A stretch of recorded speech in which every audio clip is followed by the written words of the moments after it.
तो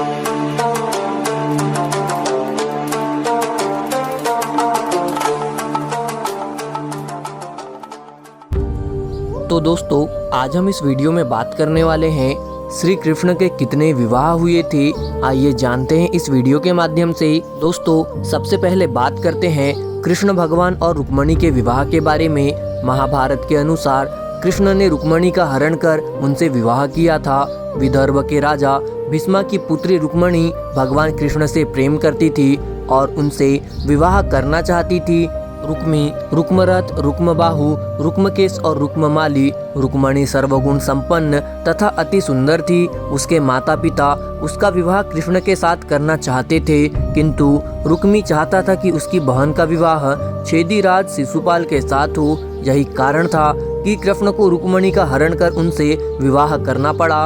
अब बात करते हैं श्री कृष्ण का जामवंती से विवाह के बारे में। एक बार भगवान कृष्ण पर सत्राजित के मणि चोरी करने का आरोप लगा था। तब वह उस मणि की तलाश करते करते रायसेन जिले के जंगलों में आ गए थे। यहाँ श्री कृष्ण ने जामवंत से जामगढ़ की गुफा में 27 दिनों तक युद्ध किया। जब जामवंत हारने लगे तो उन्होंने प्रभु श्री राम को पुकारा।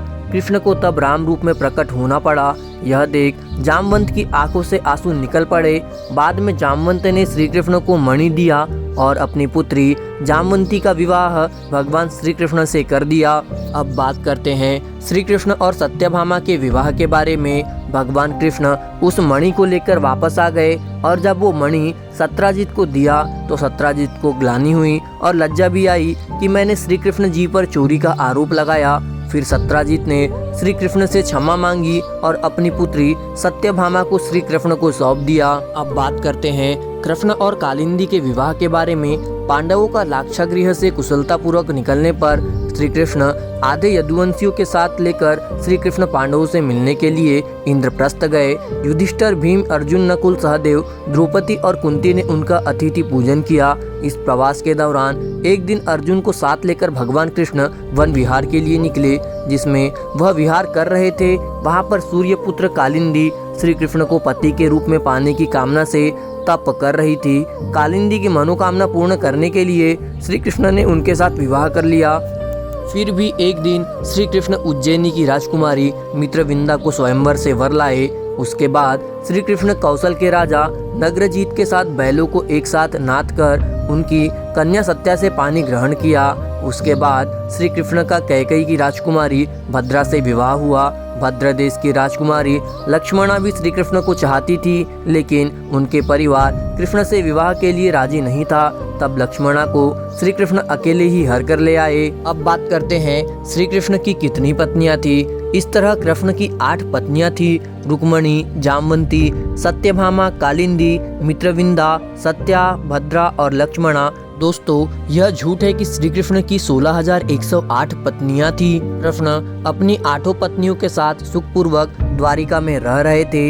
एक दिन स्वर्गलोक के राजा देवराज इंद्र ने आकर उनसे प्रार्थना की, हे कृष्ण, प्रगज्योतिषपुर के दैत्योराज भौमासुर के अत्याचार से देवतागण त्राही त्राही कर रहे हैं। क्रूर भौमासुर ने वरुण का छात्र आदित्य के कुंडल और देवताओं की मणि छीन ली है और वह त्रिलोक विजयी हो गया है। इंद्र ने कहा, भौमासुर ने पृथ्वी के कई राजाओं और आमजनों की अति सुंदर कन्याओं का हरण कर उन्हें अपने यहाँ बंदी गृह में डाल रखा है।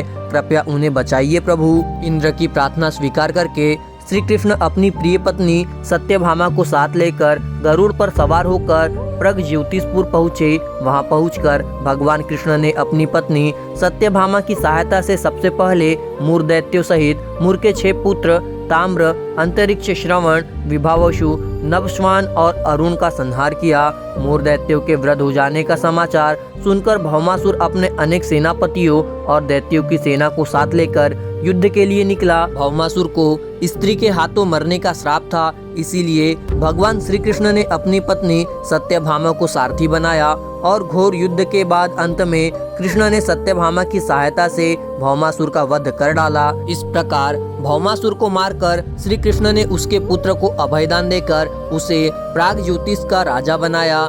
भौमासुर के द्वारा हरण कर लाई गई 16,108 कन्याओं को श्री कृष्ण मुक्त कर दिया। यह सभी अपहृत नारियां थी या फिर भय के कारण उपहार में दी गई थी और किसी और माध्यम से उस कारागार में लाई गई थी।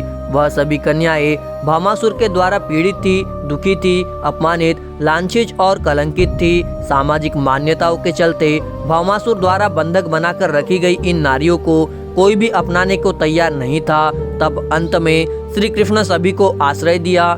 ऐसी स्थिति में उन सभी कन्याओं ने श्री कृष्ण को ही अपना सब कुछ मानते हुए उन्हें पति के रूप में स्वीकार किया। लेकिन श्री कृष्ण उन्हें इस तरह से नहीं मानते थे। उन सभी को श्री कृष्ण अपने साथ द्वारिकापुरी ले आए। वहाँ वे सभी कन्याएं स्वतंत्र पूर्वक अपनी इच्छा अनुसार सम्मान पूर्वक द्वारिका में रहने लगी। वह सभी वहाँ भजन कीर्तन, ईश्वर भक्ति आदि करके सुख पूर्वक रह रही थी। द्वारका एक भव्य नगर था जहाँ सभी समाज और वर्ग के लोग रहते थे। दोस्तों, आपके लिए बहुत मेहनत से पोस्ट लाते हैं। एक लाइक जरूर करें और कमेंट्स करके ज़रूर बताएं कि वीडियो आपको कैसा लगा, और चैनल को सब्सक्राइब जरूर से ही करिएगा। मुझे पूरा यकीन है आपका दिल बहुत बड़ा है, आप इस पोस्ट को लाइक और चैनल को सब्सक्राइब जरूर करेंगे।